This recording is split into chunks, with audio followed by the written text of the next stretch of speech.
Hello and welcome to the Crystal Palace podcast. I'm Alfonso Greenbrook and today in pod 13 I'll be looking at a result over West Ham United by bringing you my match review, player rankings and my man of match.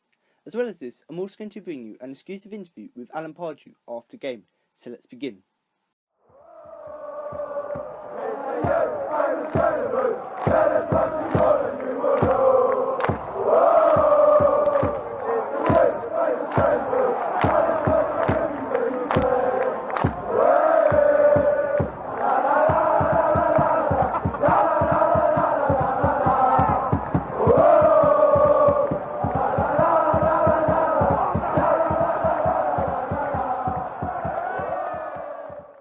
A Manuel Lanzini strike and a missed penalty by Christian Benteke condemned Palace to defeat in a rain-soaked encounter at Selhurst Park. The Argentinian midfielder netted in after 18 minutes after sneaking into the area unmarked to finish off a good move, but on a stroke of half-time Benteke won a penalty but sent it well wide of the target. He would hit the post too before half-time, but despite the Hammers playing the final 15 minutes with 10 men after Aaron Cresswell was dismissed for 2 yellow cards, the Eagles couldn't conjure up an equaliser. Slaven Bilic sprung out a surprise by setting out his team in a 3-5-1-1 formation, which caused Palace a few problems early doors. Cresswell galloped down the left and thrust a shot into the side netting after just 3 minutes, and Simon Zaza scuffed a tame effort straight at Steve Mandanda soon after. The Eagles' first opportunity was a good one, but Jason Punchin's clever pass into Wilfried Zaha saw the winger drag it wide of the far post. However, the Hammers continued to look more dangerous in the opening 15 minutes, and Kouyaté flashed a header from a Dimitri Payet corner just wide of the mark. However, their pressure told as they found the breakthrough in the 18th minute. Cresswell and Payet linked up on the left flank, and the fullback spotted a run from deep by Lanzini. He played a fine first-time cross, which was begging for the Argentinian to tuck it past Mandanda, which he did to score for the third game in a row against Palace. As the rain poured down, the chances dried up, with the game turning into a midfield battle, with neither side getting another chance to sniff. And 2 minutes before the break, Lanzini had a drive from 30 yards, but it was once again straight down the throat of Mandanda. But 60 seconds later, the Eagles were given a lifeline when they won a penalty. After Zaha was fouled outside the box, the ball continued into the box, and Benteke nipped just ahead of Abonga, who brought him down, and the red-hot striker stepped up to take the corner, but his stuttered run-up saw him slice it wide of the top corner and into the stunned fans in the Whitehorse Lane end. However, he nearly made up for his error just a minute later with the final action of the half, when he managed to strain and get his head to a cross, but he saw it clip the post, with Adrian sprawling in desperation as he escaped into the break with a clean sheet somehow still intact. At half-time, Alan Pardew altered things by bringing on Zeki Fryers and Yohan Cabaye, and the Frenchman's try shot just drift wide 10 minutes after his introduction, and the positivity after the break continued as Andros Townsend took aim from 25 yards but couldn't find enough curl in his effort to trouble Adrian. Jason Punchin was next to warm the gloves of the Spanish keeper on 71 minutes when he drove forward from the centre of the park, but the grass cutter lacked the required power. But he was in the right place when he managed to scramble the ball off the line when a corner was nodded goalwards by Antonio, but Punchin remained on the post to clear it. But the game took another twist when the visitors were reduced to 10 men. Cresswell was booked for a dive in the area when he went in for a challenge on Cabaye, and then 60 seconds later he was headed down the tunnel after bringing down Zaha in full flight, handing Palace a numerical advantage in the final quarter of an hour. Benteke had another opportunity, but he headed just over from the top from a punching corner. But in injury time, Adrian made a brilliant reaction save when Connor Wickham's header was tipped over by the Hammers keeper and ensured the East Londoners won their only second league game of the campaign.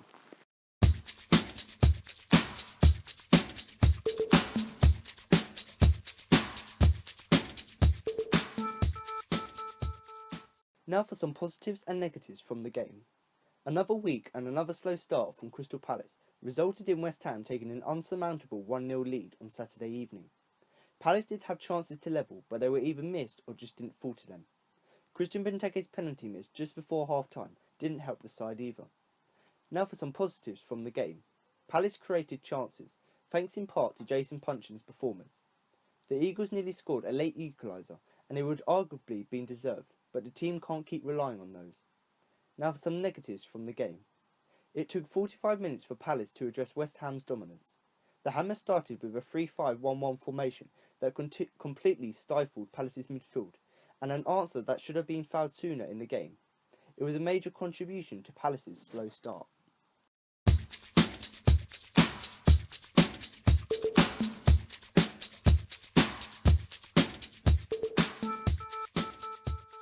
Now to move on to 5 things you've learned from the game. Crystal Palace had an evening to forget on Saturday as they lost out 1-0 at home to West Ham United in the Premier League. The Eagles' 5-game unbeaten run was brought to an end by the Hammers, who picked up just their second league win of the season, but third in a row at Selhurst Park following 3-1 successes in each of the last 2 seasons. But what did we learn from the game? Here are 5 things. Number 1. Palace cannot afford to be slow starters. Palace struggled to find any sort of rhythm with their passing in the first half.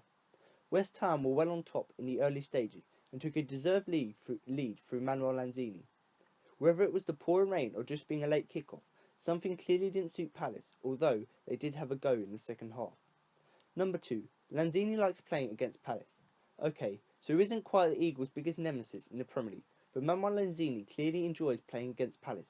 He scored home and away against us last season, the only English club he has scored twice against, and he repeated his trick here.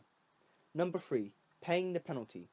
This game proved that you have to take your chances when they come your way, and Palace were given a great chance to get back into the game just before the break with a penalty, but unfortunately Christian Benteke fired it high and wide.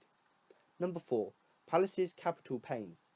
The Eagles don't have a great record in London derbies in the Premier League, and that continued here as they suffered an 18th defeat in 30 games since returning to the top flight in 2013. Number 5. Seeing red.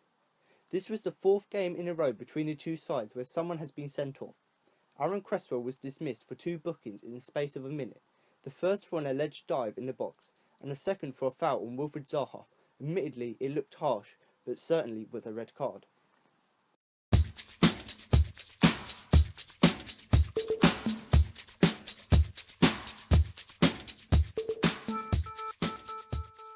So now you've heard the match review, we're now going to move on to the player rankings. But before we start with that, don't forget to follow us across social media on Twitter and Facebook at eCrystalPalace for all the latest news.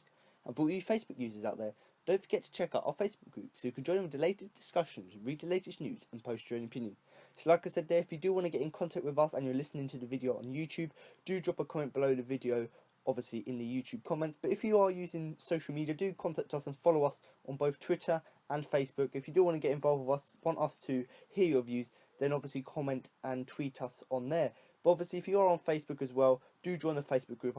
I would highly recommend it. There's lots of discussion on there, lots of opinion on there, obviously people posting something that they thought about the game after the game, and obviously this is latest news on there. Obviously both on the Twitter and Facebook accounts, you've got the latest news in there, so if you want to find out all the latest stuff, do go on both of them accounts. But the Facebook group is the best place to do it as well, because you've got fans putting their own opinion on there as well as all the latest news, so it's a fantastic way to get involved. But like I said, if you do want to contact us and share us or share your views with us, obviously do follow us on both of them accounts. And obviously I do set a challenge to you, and I've done this in a few podcasts now. If you do want to list all of the 11 players plus the subs and give them ratings from 1 to 10, do drop that below the comments or put it in the YouTube comments, so you can compare my views and my ratings to yours and see how they compare. But enough of that, we're now going to move on to the player rankings, starting in goal with Steve Mondonda, who I am going to give a 6. Couldn't do much about Manuel Lanzini's shot, but made a few good saves to keep Palace in the tie. So obviously Steve Mandanda here, there isn't really much to say about his performance, because overall both keepers for most of the game didn't have to do much at all. And I do say didn't have to do much. Adrian did make a few saves towards the end of the game, but in the game as a whole, throughout the whole game, neither keepers had to do many saves. And to be honest, you know, the one thing he didn't really save was Lanzini's shot. It was a very decent crossing from the left flank. Obviously he couldn't really do much about it because he was almost one-on-one with the player. Lanzini just put it across the face of goal into the bottom corner, so Mandanda couldn't really do much about that, and he couldn't really stretch to get it.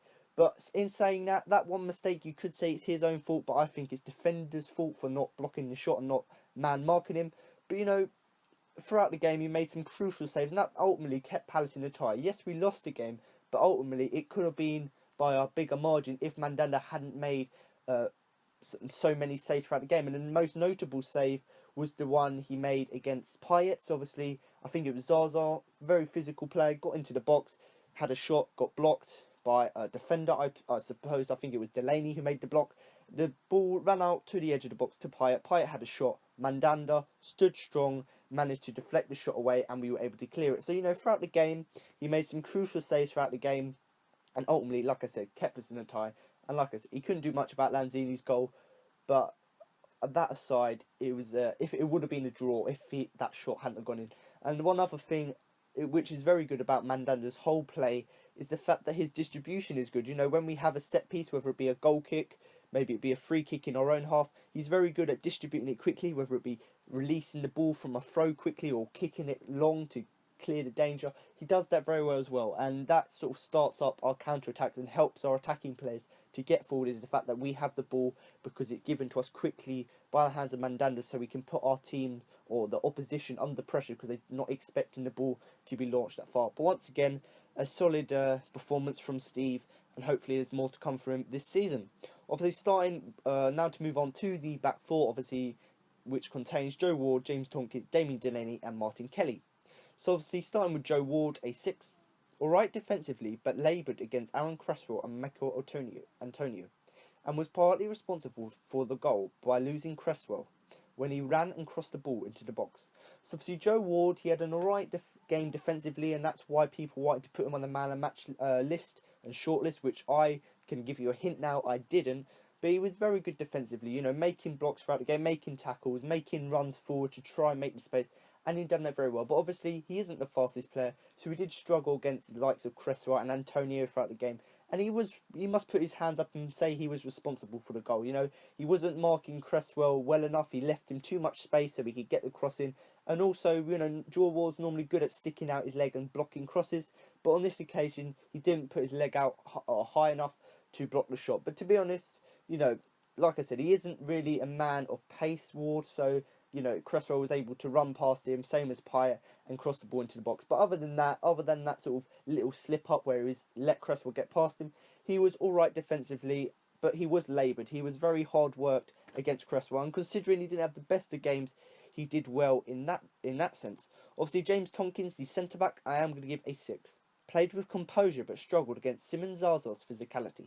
So there isn't really much to say about James Tompkins because he had a very sort of average game. He didn't do anything fantastic, but he did do the job that he was there to do. He was very solid at the back. He had very good composure and professionalism about him. He made tackles, made blocks, done everything in the game that you would expect him to do. And obviously, he is playing against his former club, but that didn't affect his mentality or his morale because he went out there, played for his new team, and done fantastically well. And obviously, he isn't the most physical player, so he struggled a bit against Zaza.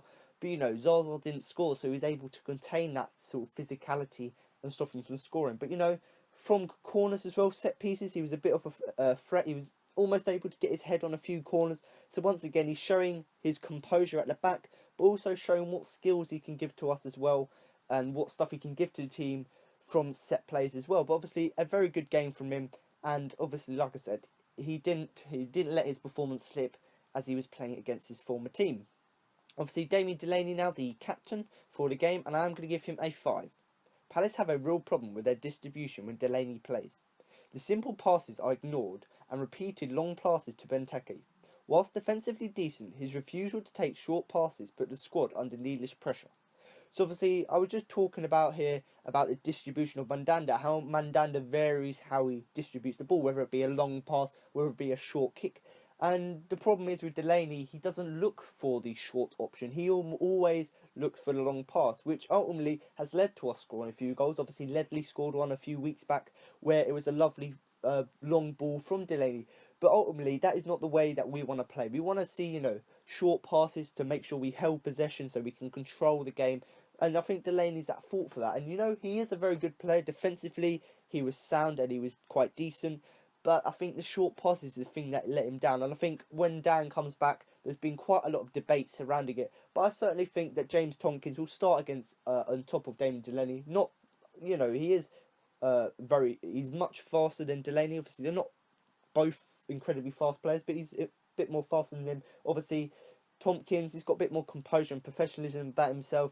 because he's played at the top level for longer, and also Tompkins' distribution is much better, and that's what Delaney's fault is. And there is a real problem when Delaney plays. He hoofs the ball up to Benteke, and because there were three men marking him, he couldn't really do much with the ball. So it would have been nice to see Delaney playing some shorter balls, like what Punchin's been doing. Punchin, when he plays defensive, he'll get the ball, hold at the ball, keep possession to try and keep them stats up, and then he'll find a pass. And he's done that lovely on a few occasions. Just a simple pass, rather than just crossing it into the air, a long cross to try and get a player just to get their foot on it. He done a simple pass. Zaha was able to get on the end of it and ultimately almost score from it. So we want to see more of that from Delaney. But in saying that, although that the real problem with his performance was the long balls, defensively he was sound, and that ultimately led to us, only going one goal down in the game, and he wasn't really the main defender at fault for that. But obviously, the fact that he kept out the likes of Payet, Zaza, Antonio, I think is quite an achievement, because they're quite informed players, quite good players in the Premier League. But he was able to contain them, and once again, he was composed throughout the game, but he just needs to work on his needless long balls. Obviously, with the final player of the back four, and that is Martin Kelly, who I'm going to give a 5. Like Ward, Kelly struggled against Antonio and wasn't himself defensively nor offensively, and was substituted at half-time. So obviously, I'm not going to go into too much detail about Martin Kelly, because he got substituted at half-time because he didn't really have a good game, and that's why I'm not really going to discuss him much, because he didn't really have a good game. Yes, he wasn't at fault for the goal, because up to that point he was good defensively, making tackles, making blocks, containing the players. But towards the end of the game, or the end of the time he was on the pitch, the first half, his performance just slipped a bit, and that's why he got substituted. And, normally he's very good defensively, cutting inside, doing centre-back work as well as, going forward. But defensively and offensively, he wasn't good throughout this game. And similar to Ward in the way that he couldn't contain and cope with the likes of Cresswell and Antonio, because they're much faster than him, they got a lot more physicality, and ultimately that led to Kelly not having the best of games.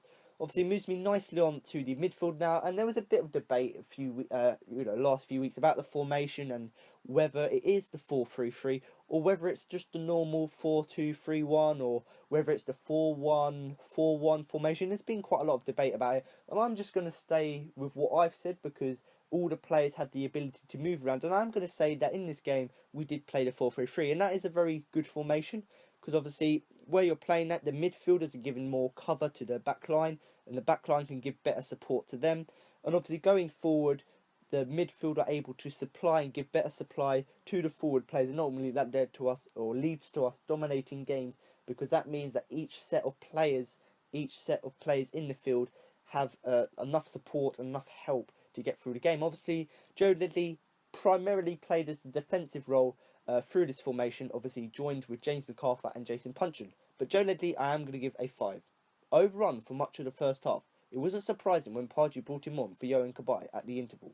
So obviously Joe Ledley, very similar to Martin Kelly, didn't really have the best of halves for Palace, and obviously that's subsequently why he got subbed off at half-time.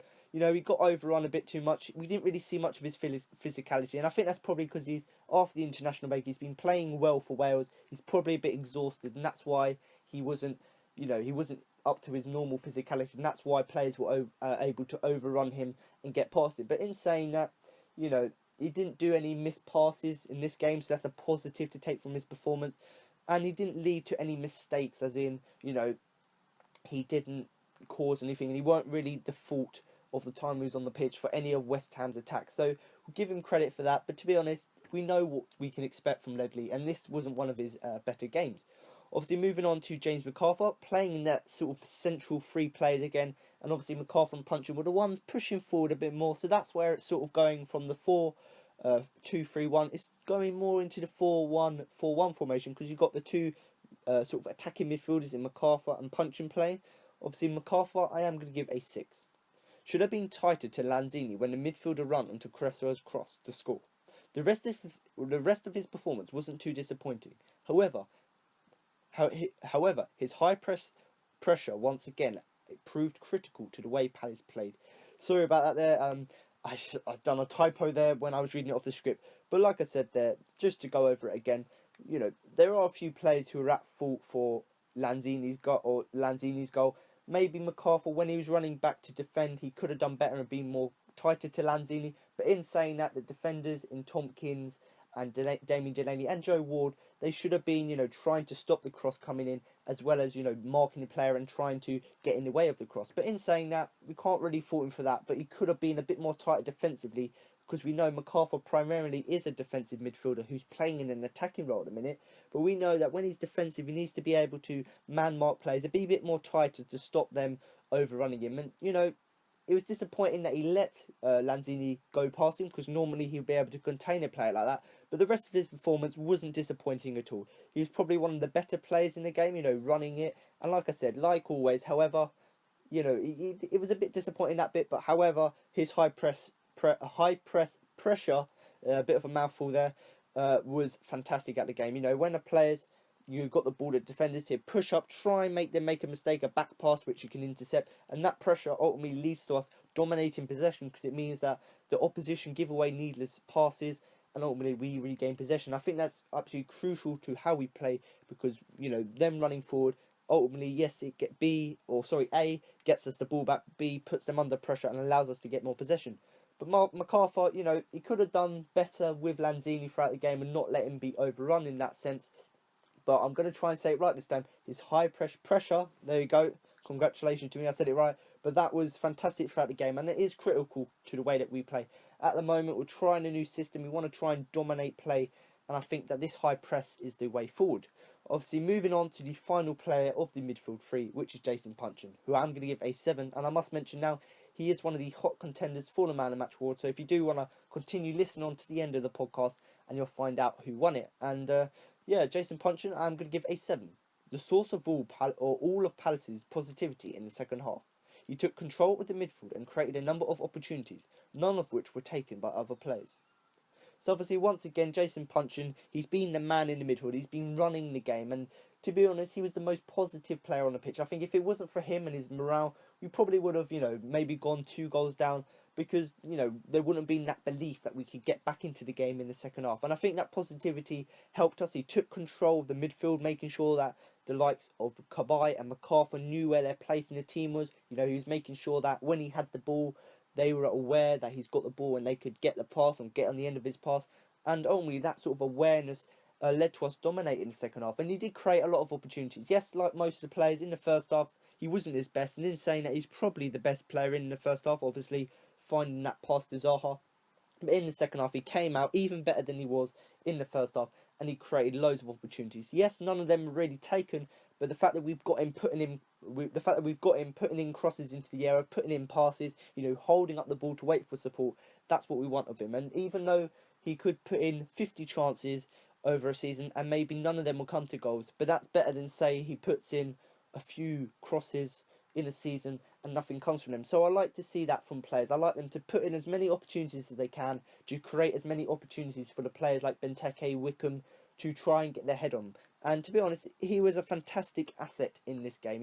We didn't have the best of games, people may say, overall, but I'm sure Puncheon would be happy with his performance, because once again, he was very positive in the way he played. He controlled the midfield and didn't get overrun when he had it, and obviously created so many opportunities throughout the game. And he acted as the leader. He was the one leading the team, making sure everyone knew what they had to do.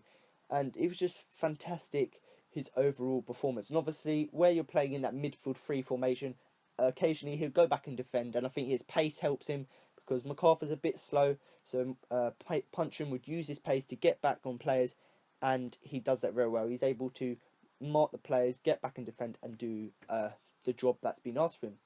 Obviously, now to move on to the final 3 players in our formation, the front 3, obviously, that is containing Wilfried Zaha, Christian Benteke and Andros Townsend. So I'm going to start with Zaha, obviously playing on the right wing, but sometimes swaps to the left wing, which he does do in quite a lot of games, and I am going to give him a 6. A constant threat, Zaha made Cresso's job a very difficult one. Lacked that clinical touch, however, to make the final thread count. But that being said, he did have a shot that was rolled across the face of goal. He was, in fact, Palace's best attacking threat. So obviously Wilfried Zaha, like Puncheon in a way, is probably one of the hot contenders for the man of the match. And you may be wondering, why I've given him a 6 unlike Puncheon. And yes, the reason, although he was the best attacking threat throughout the game, and I must mention that, he didn't do as much as Puncheon in the fact that he was positivity, he ran the game as such, and he had the good first half. So, it was Zaha. He made Cresswell's job very hard indeed, and obviously, unlike Ward, Ward wasn't able to contain Cresswell, but Cresswell, in the same way, wasn't able to contain Zaha, and Cresswell had a very hard day trying to defend against Zaha because Zaha would use his pace to try and get past him, and obviously, try and skin him and cut inside. And obviously, he did get sent off Cresswell because of a foul on Zaha, which I am going to stand up and say it was a foul, because you may slate me in the comments below, but it was a foul. At the end of the day, he's running through on goal. He could have cut inside and had a shot on goal, and Cresswell's put his hand across his chest to stop him from going forward, which is a yellow card offence because you're stopping him running on goal, which was fine. That's a yellow card offence. And there's debate about, well, the dive before wasn't a dive because Kabay touched him, but at the end of the day, if someone's touched you in the box, you just go down. There's no need to wave your hands about, and I think that's why the referee deemed it a dive. Is the fact that the theatrics behind it. He went down to the ground, he's waving his hands about, rolling about, and that's why he got booked. And at the end of the day, the rules for football are: if you've got 2 yellow card bookable offences and you've got 2 yellow cards, you're off, and that's a red card. And ultimately, that's the right rule. I don't disagree with that at all. If 2 of our players made 2 bookable offences and they were off, that's fine. I can understand that. So I don't know why they were moaning about it that much, and I hope they don't appeal it, because at the end of the day, if you look at the game, he had a few niggly tackles here and there, which he didn't get booked for, and ultimately these little things he done, he could have got booked for them, because we don't want him making these fouls, and ultimately that's why he got sent off, because he done these 2 little things. And I'm not going to go into too much detail about it, because at the end of the day, I've said this to a few people: 2 yellow cards is a red card, and that's fair enough. He made 2 yellow card offences, that's why he was off. But obviously, Zaha, on the few occasions he was able to get past Cresswell and cross inside, he lacked that bit of clinicality. I've made my own word there, but he wasn't very clinical in front of the goal. Few of his crosses weren't as good as they've normally been, and I think that's maybe because he was under pressure from Cresswell. But as a game as a whole, he didn't really lack that he lacked that clinical touch, however. But in saying that, he did have that shot from a lovely assist, or would have been a lovely assist from Punchin, through ball into him. Zaha just literally, I say just, it was inches away from sneaking in the bottom left-hand corner. So, he did have a little bit of final touch, but the clinicality wasn't that good. And I think that's, in order for Zaha to improve, he needs to be a bit more consistent with his crosses. And we've seen that in games. But now he's getting crosses in the area. Now he's just going to make sure that all the crosses he puts into the area are much better than it was. And like I said, he is a hot contender for the man of the match, and the main reason for that is because he was the best attacking threat. He was able to bolt down the left or right wing, get past players, get crosses in. Yes, they didn't come to anything, but the fact he was able to create chances, and I've touched on this already, the fact that he creates chances is what I want of a player. But a 6 for him, a well-deserved score. Moving on to the centre forward, Christian Benteke, who did miss the penalty, and I'll go on to talk about that. But the missed penalty will make headlines, but he nearly made up for it with a stunning header just a minute later that hit the bar. It wasn't the best performance, but he did show his class throughout the game. So obviously Christian Benteke, the reason I've given him a 5 is, yes, he'd done some good things throughout the game, hit the bar, his physicality was very good up front. But the main reason is he missed the penalty, He'd done everything except the kick right in the penalty, When you've got a penalty, you've got to make sure your run-up's good, the fact that you trick the goalkeeper's good, you've got to make sure that his shot's good. He got the shot wrong. The shot went completely wide. And if you look at the replays, where it was raining and stuff, he probably slipped when he hit it. But it went just wide of the post, and it almost hit the crossbar. So it wasn't as bad a penalty as people are making out. But obviously, he got the run-up right. He waved his hands about, trying to throw off the keeper. And the keeper went a completely opposite way. So he got that done right. And obviously, his run-up as well. He managed to position himself in such a way that when he ran out, it looked like he was going to hit it one way, and then hit it the other way. So he got 2/3 of it right, but then he couldn't get the final third bit right and actually score the penalty, which, yes, it's a bit embarrassing when a player shoots it outside the ground, but at the end of the day, it was closer than some of our other penalties, so we can't really fault him for that. But obviously, he did make up for that, a stunning header towards the end of the first half. Ball was whipped into the area. He managed to get his head on it, get a twisting ball right. It was almost going into the top left-hand corner, but obviously it did hit the bar and go out of play. But, once again, he's showing his class, with his headering abilities, hold-up play. But he's just got to work on the penalties, because he scored a penalty against us, so we know he can score them. He just needs to improve on them. But his overall game, running down the flanks if he needed to, defensively, you know, getting away corners by heading them away, hold up play, everything like that, headering especially, everything like that was good. And yes, he missed the penalty, but throughout the game he did show bits of his class. Now to move on to the final player in our 4-3-3 formation, and obviously the final player of the 11 starting players, and that is Andros Townsend, who I'm going to give a 5. Got himself into good positions to cross, but the delivery was lacking. Sometimes needs to look for a pass and a layoff rather than a shot. So obviously Andros Townsend, similar to Benteke, didn't have the best of games. You know, he wasn't very good attackingly. You know, he couldn't get himself into good positions quite a lot throughout the game, and his delivery was lacking. We know he's got a good left foot and a right foot, you know, getting crosses in, and admittedly he did put in 1 or 2 decent crosses throughout the game. But we don't want a few decent crosses. We know he can cross, so we want him every time he gets the ball, darting down the left or the right, try and get the ball into the area, and ultimately try and create as many opportunities as possible. And that's something that Punchin's mastered. Punchin, when he gets the ball, he'll try and create as many opportunities as possible. But Townsend, similar in quite a lot of his performances, he needs to try and look for the pass. Sometimes he'll try and cross it in and it acts like a shot and then it curls and almost goes in. But sometimes he's just going to look for the simple pass, whether it be a layback to the fullback who can then cross it in because he's in more space, or whether it be just a back pass to maybe a defensive midfielder so he can start from the back and go forward again. And sometimes even the layoff, you know, maybe it'd be he run to the byline, cut inside again, and rather than having the shot and trying to beat the keeper, maybe just lay it off to someone who's running into the box and they can score it as well. But you know, Andros Townsend, we know what he can do. We know he can score curling goals. We know he can, you know, beat players down the flank. So he's got to do that consistently every week. And this game he lacked it. And you know, he didn't really have the best. He didn't get in the good positions, let's say, because you know when he had the ball, he'd try and run down the flank, get muscled out, and then West Ham were able to clear. So in this game, if he had been a bit more physical, get the ball more, try and, you know, get to the byline and then cross it in and then look for a pass, it would have been an overall better performance from him. But in saying that, the few crosses he did put in that weren't lacking in quality, they were fantastic crosses, lovely crosses from his left and right foot into the area. So, you know, he's got the quality, he showed it in the game, but he's just going to do it more consistently to try and get a higher number. Obviously, moving on to the substitutes, obviously we've got Johan Cabaye, Zeki Fryers and Connor Wickham. Obviously, Connor Wickham, I'm not really going to give him a rating because he was hardly on the pitch long enough. But with Palace pushing for the equaliser, he nearly provided it with a header late in the game that was well saved by Adrian. He was a good physical presence up front. So obviously, Connor Wickham, not really much to say about him because he came on for sort of the last 10 minutes, I think it was.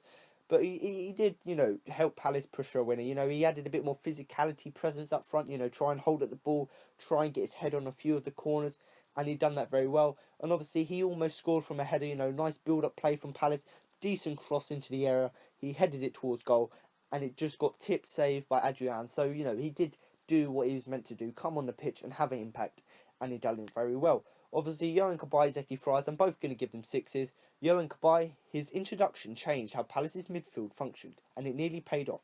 He also gave the side a clinical edge that was lacking when he first wasn't playing.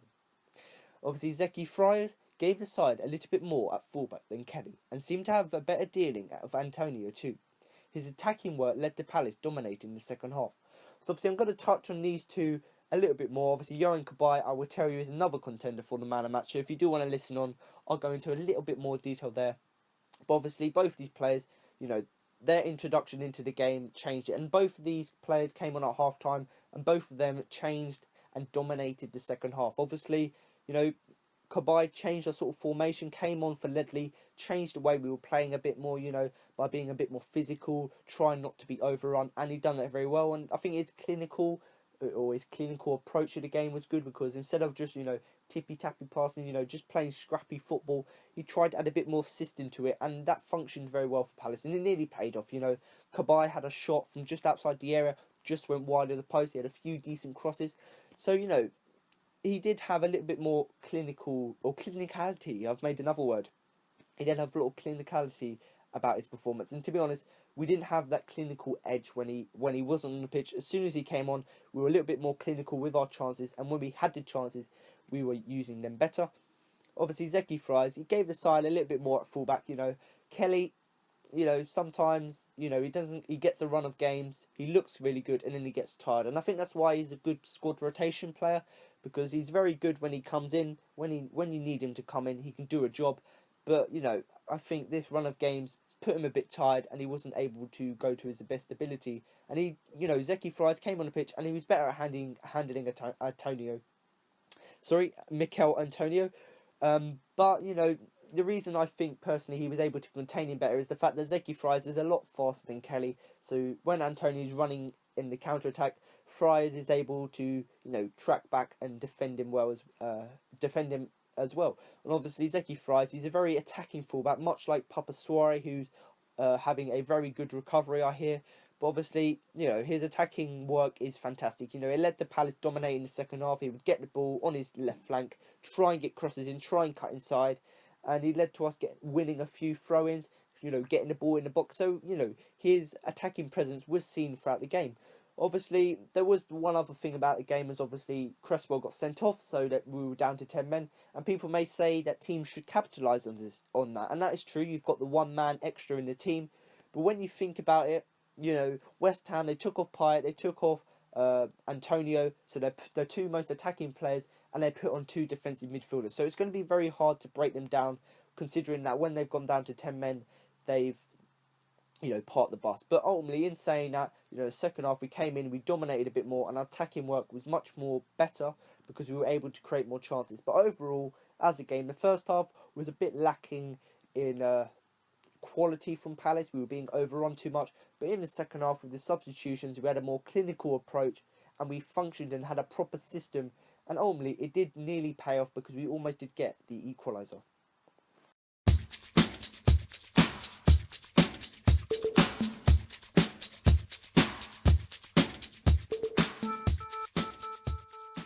Now to move on to the man of the match award. But before we do that and give you my man of the match and who I thought had the biggest influence on the game, I'm now going to give you the results of my Twitter poll. So if you do want to vote in a Twitter poll every week, do follow me at the CPC Podcast on Twitter.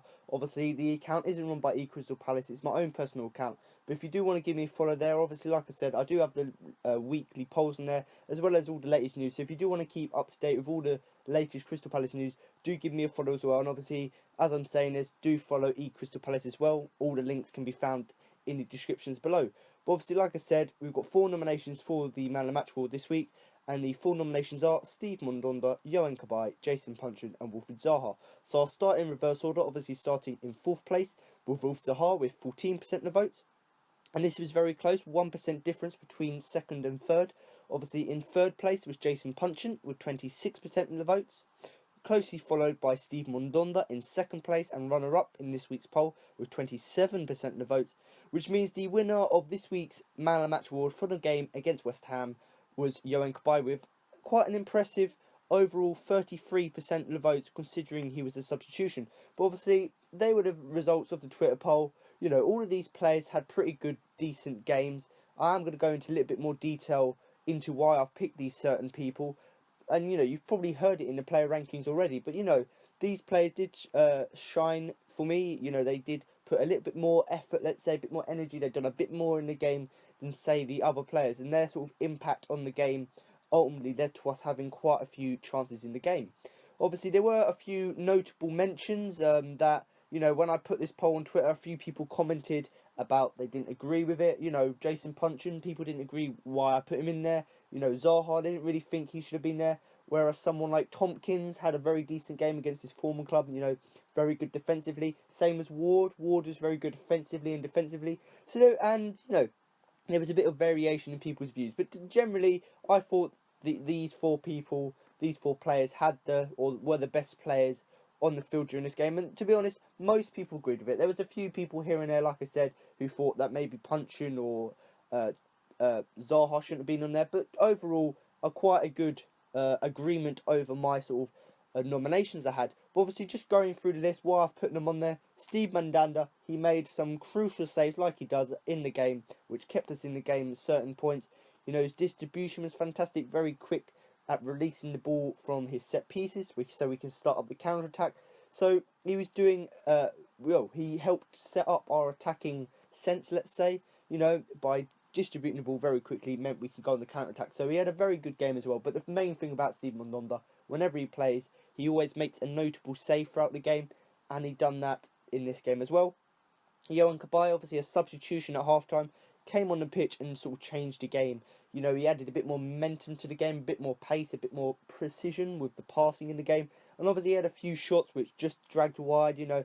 He had a few decent crosses and passes into the box. So, you know, he came on the pitch, done what he had to do. And if anything, he was an impact sub because he changed the momentum of the game. Obviously, that's why I put him on there. Obviously, Jason Puncheon, this is a sort of debatable one. But I think overall in the game, he was sort of running the midfield as such, you know, being defensive and attacking. He was sort of running around the field, trying to fill in where he could in positions. When he had possession, he wouldn't panic. He used the possession quite well, you know, held up the ball, looked for a pass, put a few decent passes in throughout the game, and obviously a few of his corners as well, decent deliveries into the area.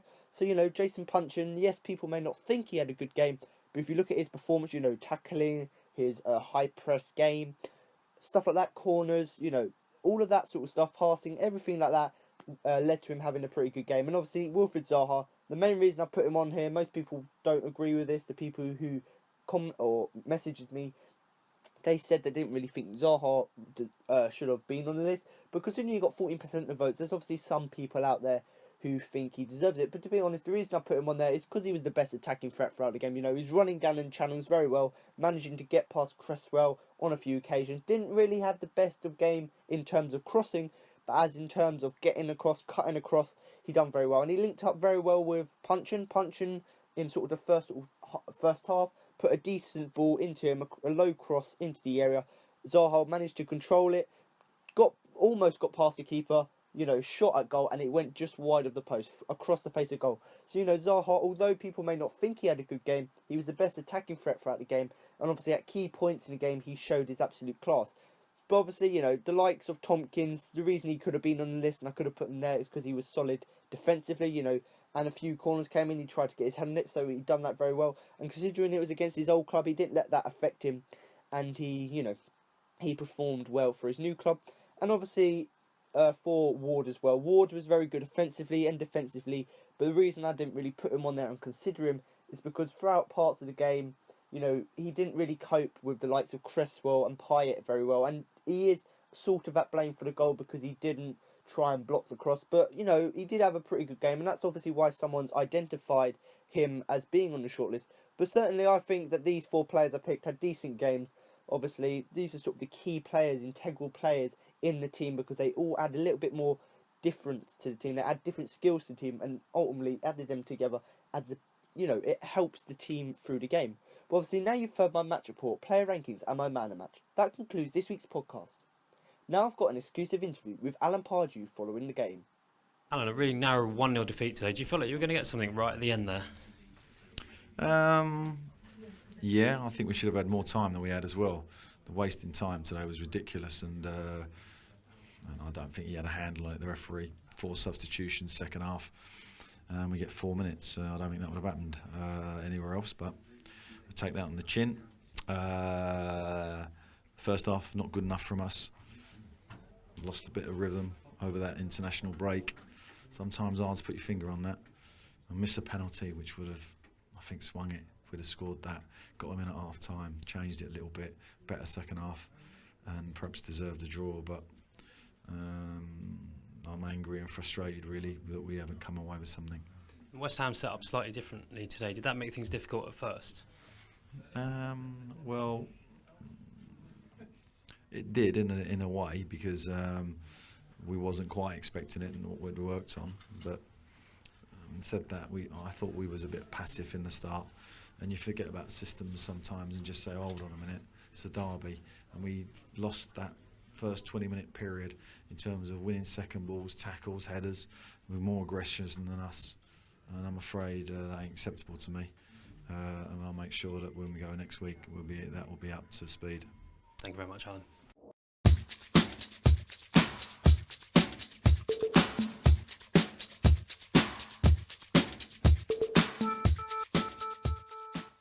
So there you have it. Now you've heard what Alan Pardew had to say after the game. That concludes this week's podcast for the game against West Ham United. But make sure to come back next week for my post-match review of the game against the champions Leicester City. So thanks for listening, and remember to up the Palace.